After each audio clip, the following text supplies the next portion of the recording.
하나님께 박수 영광 돌리겠습니다.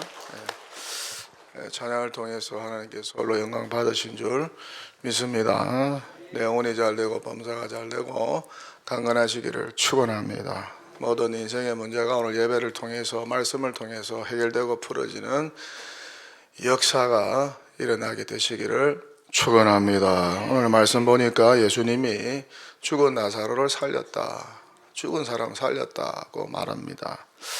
이 기사는 예수님의 부활을 예견하는 예표적인 사건인 동시에 어떻습니까? 실제로 죽은 나사로가 살아난 역사적인 사건 기사입니다. 베다니에 있는 마르다와 마리아 집에 장례가 났습니다. 초상이 났어요. 나사로가 죽은 것이죠. 베다니는 예루살렘에서 가깝습니다. 한 오리 3km밖에 되지 않아 아주 가까워요. 이곳에 베다니에서 나사로의 장례가 있습니다. 죽은 지 나흘이 되었습니다. 마르다는 예루살렘에서 예수님이 베다니로 오신다는 소식을 듣고 너무 놀라고 기뻐서 집 밖으로 나가서 예수님을 영접했습니다. 마르다는 예수님을 보자마자 아이고, 예수님이 계셨다면 내 오라비가 안 죽었을 텐데 예수님, 그러면서 아쉬움을 토로합니다. 예수님이 죽은 오빠를 살릴 수 있다고 또한 고백합니다. 대단한 믿음이죠. 본문 22절입니다. 그러나 나는 이제라도 주께서 무엇이든지 하나님께 구하는 것을 하나님이 주실 줄 아나이다. 그렇게 고백합니다. 주님께서 하나님께 기도하면 죽은 동생 나사로도 살릴 수 있다, 그런 말씀이죠. 그래서 예수님은 그래, 네 오라비가 살아날 것이다고 맞장구를 치십니다. 주님의 말씀은 당장 살아난다는 그런 뜻입니다. 지금 당장 나사로를 살려주겠다는 뜻입니다. 하지만 마르다의 말은 어떻습니까? 지금 오빠가 살아난다는 뜻보다는 마지막에 나중에 부활의 때에 나사로가 살아날 것이라는 의미였습니다. 그녀는 잠시 후에 예수님이 무덤에 가서 즉시 나사로를 살릴 줄 몰랐던 것이죠.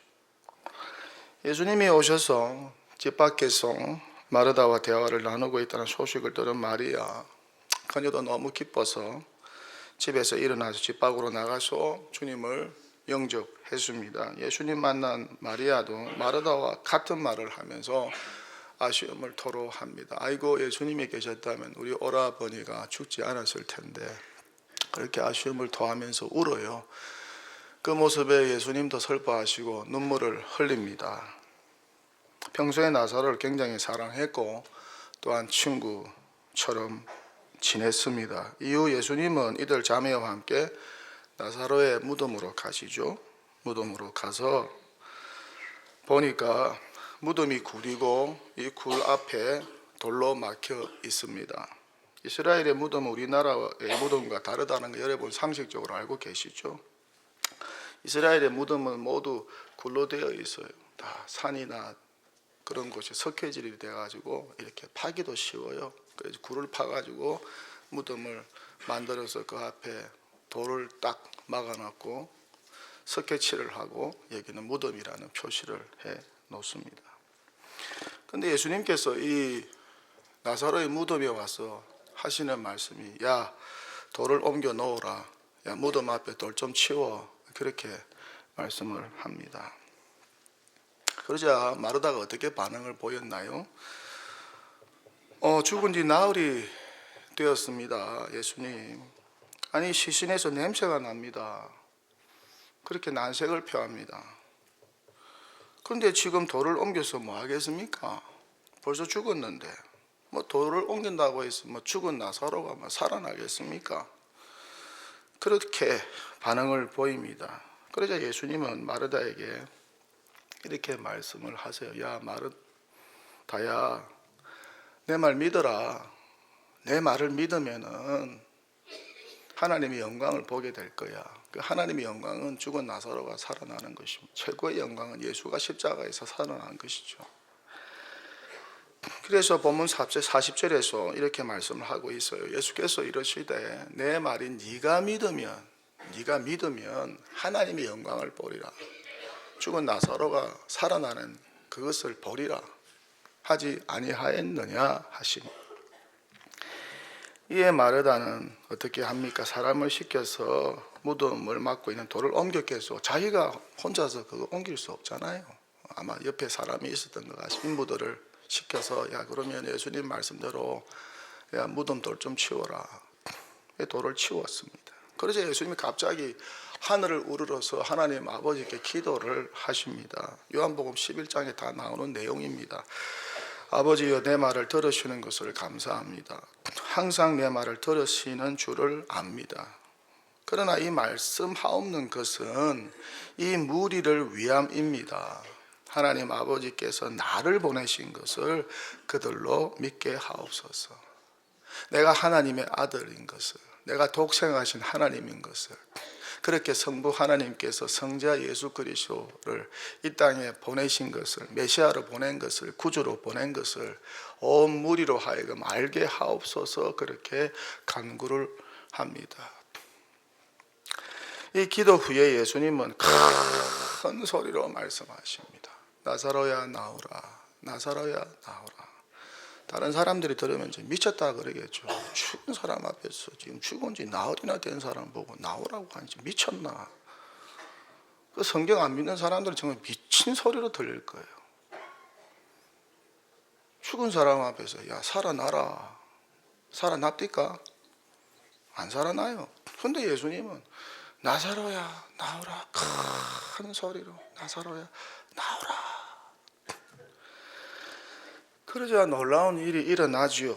죽은 나사로가 살아서 무덤에서 나옵니다. 수족을 배로 동이채로 나옵니다. 꼭 미라같이 걸어서 나와요. 얼굴은 수건으로 쌓인 채로 나옵니다. 이 광경을 지켜본 사람들이 얼마나 놀랐겠어요. 이렇게 놀라운 일, 기적과 같은 일이 일어납니다. 어떻게 하니까? 주님이 큰 소리로 말씀하니까 놀라운 일, 기적과 같은 일이 일어난 것입니다. 나흘 동안 죽은 자가 살아나고, 시신에서 냄새가 나는 자가 살아나고, 무덤에서 안치되어 있던 자가 걸어 나옵니다. 이렇게 죽은 자가 살아서 무덤에서 걸어 나오는 놀라운 일이 일어났습니다. 그러자 주님은 또 뭐라고 말씀합니까? 풀어놓아 다니게 하라. 풀어놓아 다니게 하라. 나사로의 온몸을 감고 있는 배와 수건을 풀어주라. 수의를 입혔겠죠. 풀어주라. 묶었겠죠. 걷어치우라. 자유롭게 걸어 다니게 하라는 말씀입니다. 살았으니 자유롭게 다니는데 방해되는 모든 것을 너희들이 풀어주고 치워주라는 말씀인 것입니다. 그렇게 죽은 뒤 나흘 된 나사로, 무덤에 안치되어 시신에서 냄새나는 나사로가 살아난 것입니다. 할렐루야.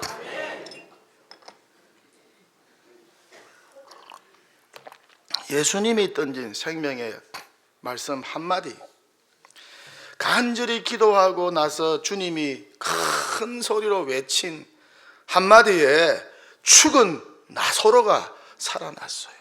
이렇게 말씀이 선포되니까 죽은 나사로가 살아난 줄 믿습니다. 이렇게 예수님의 말씀은 능력이 있어요. 예수님의 말씀은 능력이 있어요. 믿습니까? 예수님의 말씀은 능력이 있어요. 죽은 자도 살리는 능력. 이렇게 예수님의 말씀은 능력이 있습니다. 창조의 말씀, 구원의 말씀, 생명의 말씀, 능력의 말씀인 것이죠. 이 선포된 주님의 말씀을 믿기만 하면은 놀라운 일이 일어나는 것입니다. 기적과 같은 일이 일어나는 것입니다. 놀라운 일이 일어나지 않습니다. 나의 삶에는 기적과 같은 일이 일어나지 않습니다. 나의 삶은. 왜 그럴까요? 이유는 단 하나, 믿지 못하니까, 믿는 척만 하니까, 흉내만 내니까 그런 기적, 그런 놀라운 일이 일어나지 않는 것이죠. 그러니까 우리도 어떻습니까? 늘 예수님의 말씀을 소중히 여겨야 하겠죠. 우리 심령 속에서 주님의 말씀이 선포될 때에, 크게 울려 퍼질 때에 죽은 우리의 심령도 살아나게 되는 것이겠죠. 병든 육신도 살아나고, 마음의 병도 고쳐져서 살아나고, 죄로 인하여 결박되고 속박된 우리의 심령이 풀어지고 살아나고, 각종 중독으로 매여 있고 묶여 있는 우리의 심령도 살아나고, 미움과 증오로 매여 있는 심령도 살아나고, 두려움과 염려와 근심으로 매여 있는 심령도 풀어지고 살아나고, 나쁜 생각과 나쁜 습관에 매여 있는 심령도 풀어지고 살아나고, 사람에게 묶여 있고 힘 있는 사람, 무서운 사람, 권력 있는 사람 앞에서 묶여 있고, 돈에 묶여 있고, 빛에 묶여 있고, 정욕과 명예에 묶여 있고 매여 있는 우리의 심령이 주님의 말씀이 선포될 때에 다 풀어지고 회복되고 살아나게 되는 줄 믿습니다. 오늘 그런 역사가 예배 가운데, 말씀 듣는 가운데 일어나기를 축원합니다. 악한 사탄마귀, 악령이 여러분의 영혼을 메고 있으면 그 모든 악한 귀신의 세력도 물러가게 되기를 나사렛 예수 그리스도의 이름으로 선포합니다. 악령도 물러가요. 귀신의 세력도 물러가요. 부활하신 예수님 말씀이 선포되는 곳에 그런 역사가 일어나는 것입니다. 그렇게 주님의 말씀 속에 부활의 능력이 숨겨져 있어요. 창조의 능력이 숨겨져 있다는 것이죠. 그래서 놀라운 기적과 같은 역사가 일어나고 초자연적인 역사가 일어납니다. 그렇게 예수님의 말씀은 능력이 있어요. 죽은 자도 살리는 능력. 여러분, 최고의 능력이 죽은 자도 살리는 능력인 줄 믿습니다. 다른 사람들이, 어떤 성인들이, 역사 속의 위대한 인물들이 죽은 자를 살리는 그런 능력을 소유한 사람을 여러분 보았습니까?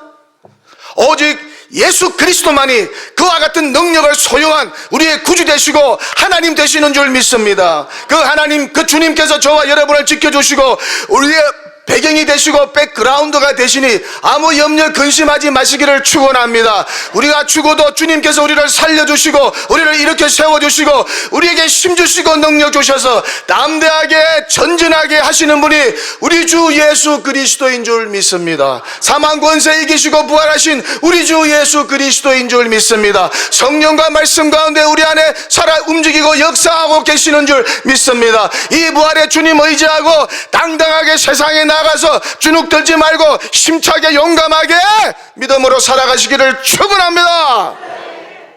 뭐가 무서워요? 뭐가? 한 번 죽지 뭐 두 번 죽습니까? 죽으면 우리는 살아난다는데. 할렐루야. 왜 죽음 앞에 벌벌 떨고 있어요?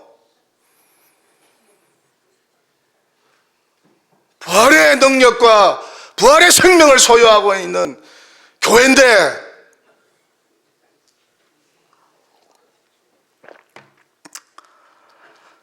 그러니 교회의 가장 큰 자산은 무엇이냐? 예수님의 말씀인 것이죠. 성경 말씀인 것이죠. 얼마나 대단한 말씀인지 몰라요. 그 말씀에 거하고 그 말씀과 동행하면 세상 두려울 것이 없고 세상 불가능한 것도 없고, 이 말씀으로 충만해지면 강하고 담대해지고 세상 어떤 고난과 시련도 이기고 극복할 수 있는 줄 믿습니다.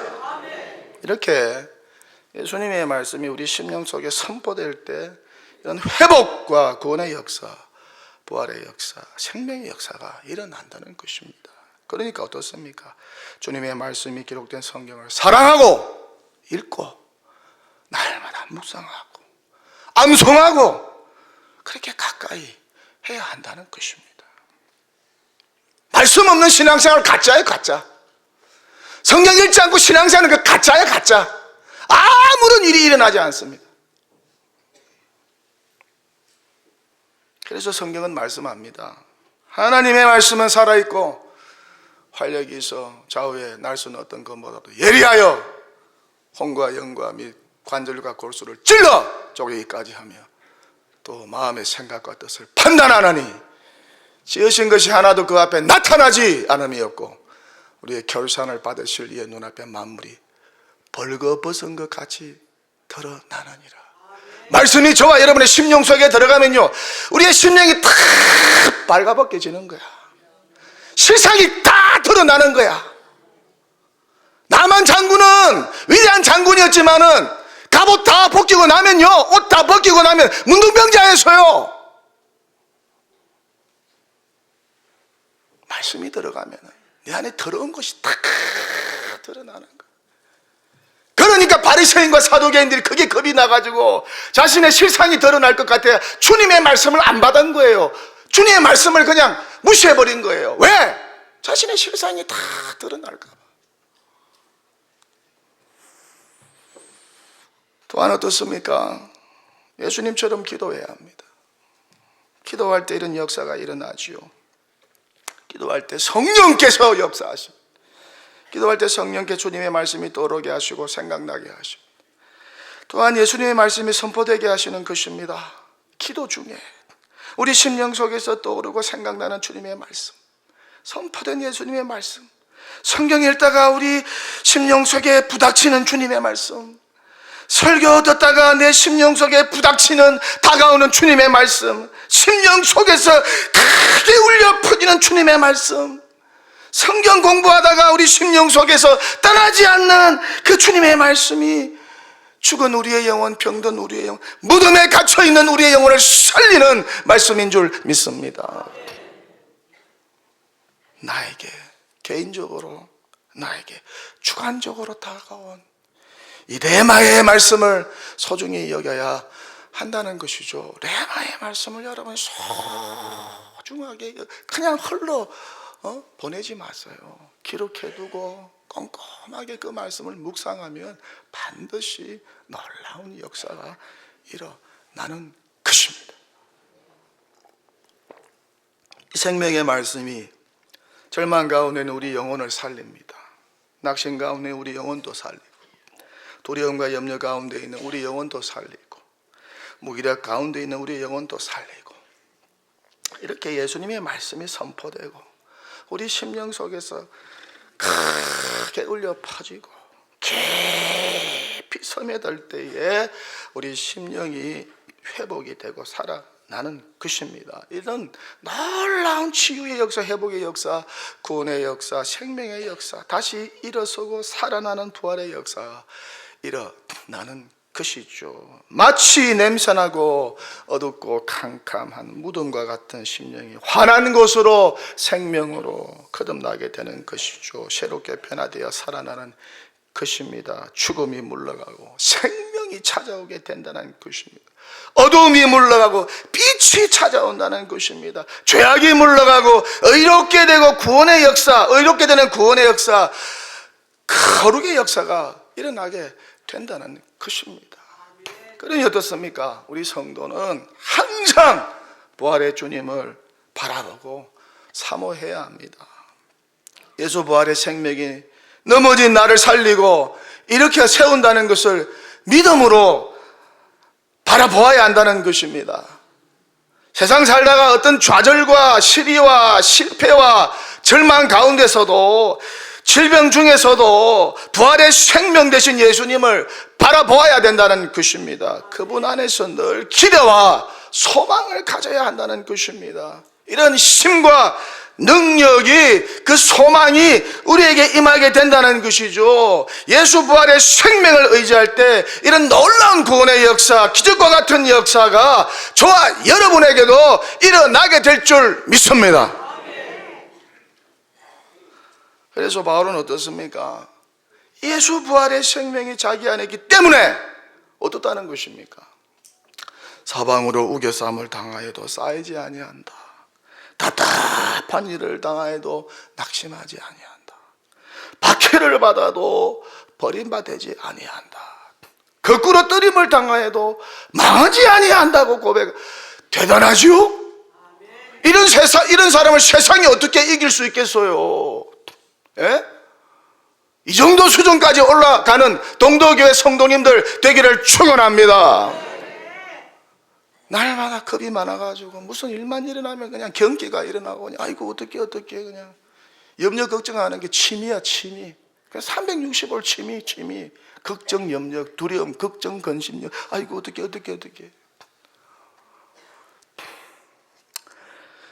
그래서 사도 바울은 이렇게 고백합니다. 우리가 항상 예수의 죽음을 몸에 짊어지면 예수의 생명이 또한 우리 몸에 나타나게 하려 함이라. 우리 살아있는 자가 항상 예수를 위하여 죽음에 넘겨짐은 예수의 생명이, 예수 부활의 생명입니다.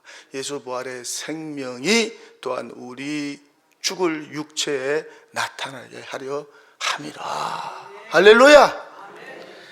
그러니 어떠한 시련과 박해와 고난을 당할지라도 예수 생명이 우리 안에 있는 한 우리는 다시 일어설 것입니다. 승리할 것입니다. 예수 부활의 생명으로 일어서고 살아나게 될 것입니다. 실패의 자리에서도 재기할 것입니다.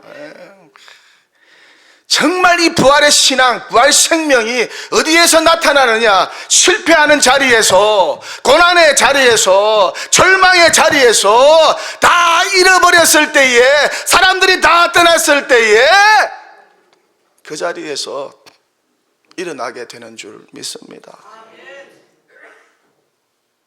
저 사람이 부활 신앙을 갖고 있는지 없는지는 망해봐야 알아요. 병들어 봐야 알아요. 실패해 봐야 알아요. 다 잊어버려 봐야 알아요. 좋을 때는 몰라요. 전부 다 예수 부활의 신앙, 예수 생명으로 충만하게 보이지요. 넘어져 봐야 알아요. 사도 바울처럼. 무엇이 여러분의 심령을 꽁꽁 묶고 있습니까? 무엇이 여러분의 심령을 꽁꽁 묶고 있습니까? 전진하지 못하도록 막고 있습니까? 사람입니까? 돈입니까? 채무입니까? 질병입니까? 불편한 관계입니까? 죽음에 대한 두려움입니까? 힘든 환경입니까? 박해입니까? 조롱과 비아냥거림입니까? 과거의 상처입니까? 실패입니까? 아니면 남들이 알지 못하는 고백되지 않는 죄입니까? 그 죄로 인한 억눌림과 속박과 죄책감입니까? 불면증입니까? 아니면 열등감입니까? 우울증입니까? 분노입니까? 허무입니까? 아니면 잘못된 신앙생활과 습관입니까? 은혜와 상관없는 율법주의 신앙입니까? 불안한 미래입니까? 건강에 대한 지나친 염려입니까? 무엇이 여러분의 심령을 꽁꽁 묶고 있습니까? 웃지 못하도록, 전진하지 못하도록 그렇게 막고 있습니까? 그렇게 목을 조이고 있습니까? 무엇이 여러분의 삶을 결박하고 있습니까? 꽁꽁 묶고 있습니까? 무엇이 여러분의 삶을 답답하게 만들고 넘어뜨리게 만들고 발목을 잡고 있습니까? 그 무덤 앞에 장애물, 그 무덤 앞에 돌이 무엇입니까? 자유롭지 못하게 심령을 칭칭 감고 묶고 있었던 배와 그 수건이 무엇입니까? 메인병이라는 질병이 있습니다. 메인병. 아마 들어보신 분도 계실 겁니다. 이 메인병은 누군가에게 꼼짝없이 갇혔다는 느낌을 강하게 받는 질환입니다. 일종의 정신질환이라고 생각하면 됩니다. 심령의 병이라고 생각하면 됩니다. 사람과 환경으로 인하여서 거기에 매여가지고 정신적으로, 심리적으로, 육체적으로, 정서적으로 고통을 받는 질병입니다. 이 질병에 대하여서 의학 용어집에서는 이렇게 설명을 하고 있어요. 메인병의 증상은 숨쉬고 있는 사람에게만 발병하는 것으로 특히 출생과 죽음 사이에 찾아온다. 메인병의 증세는 짜증이 늘고 화를 잘 내며 속에 쌓이는 것이 많아진다. 흔히 볼 수 있는 증상은 누구, 무슨, 왜 따위가 들어가는 질문을 반복하는 것이다. 제가 목회하면서 이렇게 이 메인병으로 힘들어하는 분들 많이 보았어요. 성경에도 이 메인병으로 괴로워하는 사람들이 많이 나옵니다. 그 대표적인 인물이 사울 왕이죠. 그는 평생 자기 라이벌 다윗에게 매여 살았어요. 그냥 축복하고 풀어주면 되는데 그 다윗을 날마다 생각하면서 저 다윗이 내 왕위를 빼앗러 가지 않을까 그 혼자 망상에 빠져가지고 다윗에게 묶여가지고 정말 불행한 인생을 살았습니다. 왕궁에 살았어요. 그런데 그의 삶은 무덤에서의 삶 같았고 늘 장례식 같았죠. 시부모에게서 받은 과거의 상처에 여전히 매여 있고 배우자에게 받은 과거의 상처에 여전히 매여 있고, 자식을 향한 큰 기대와 꿈이 허물어져서 그것 때문에 힘들어서 그 아픈 사건에 매여서 불행하게 사는 이들도 있습니다.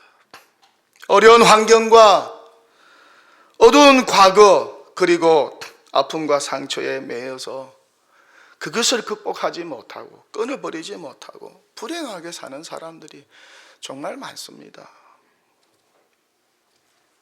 저 역시 한때 이 메인병으로 힘든 시간을 보낸 적이 있어요.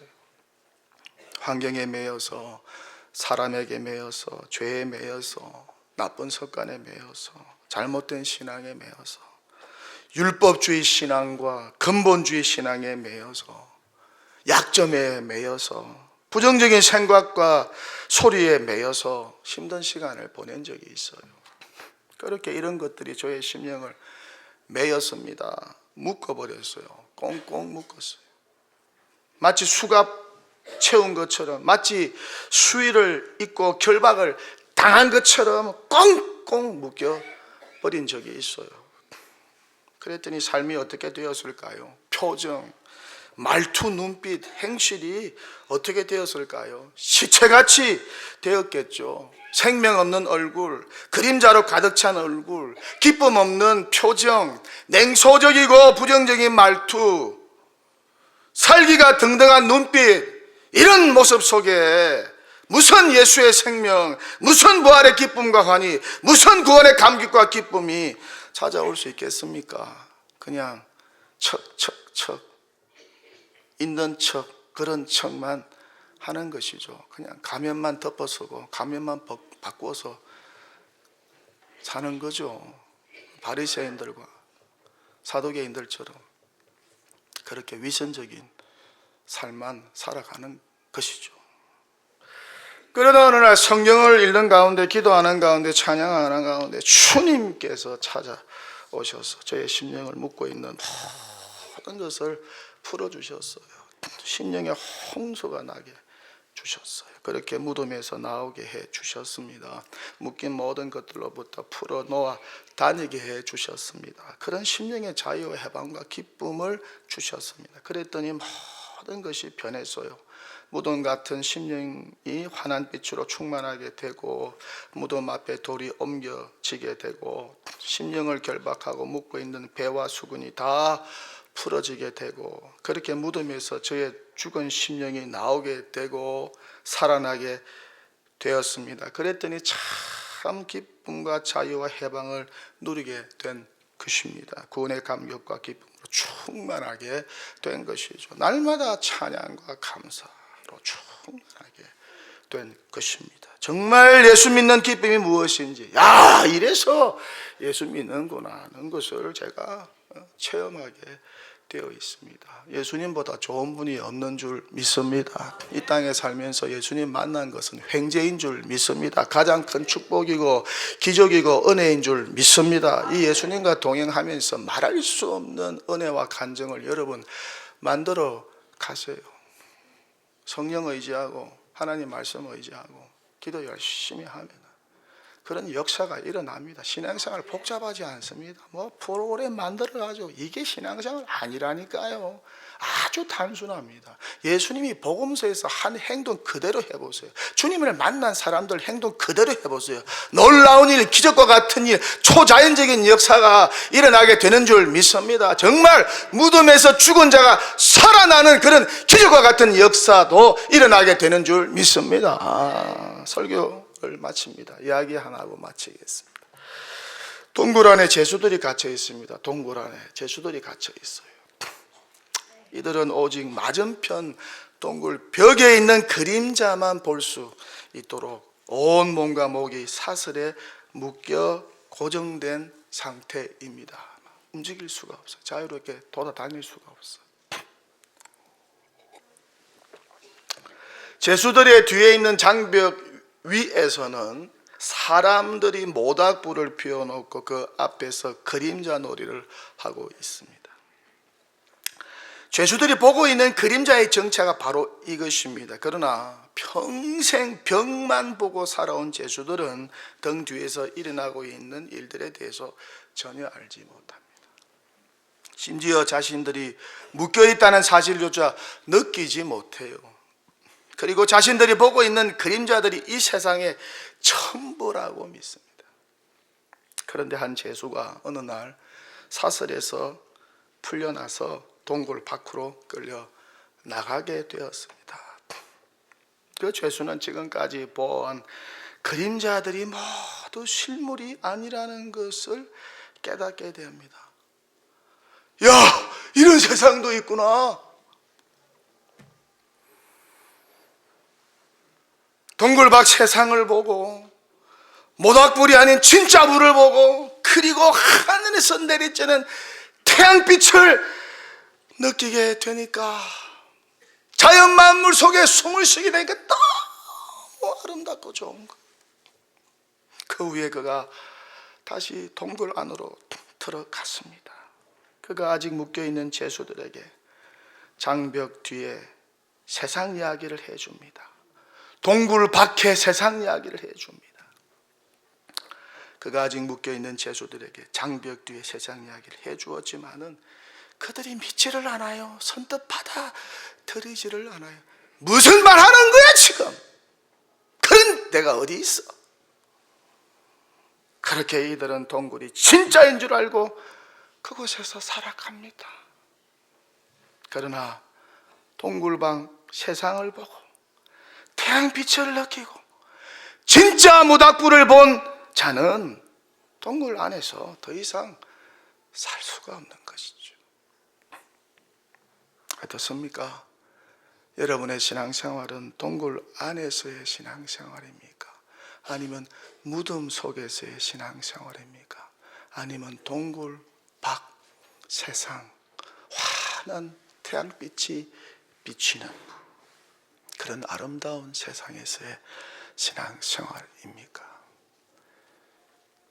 실체를 깨닫는 큰 은혜가 우리 모두에게 임하게 되시기를 축원합니다.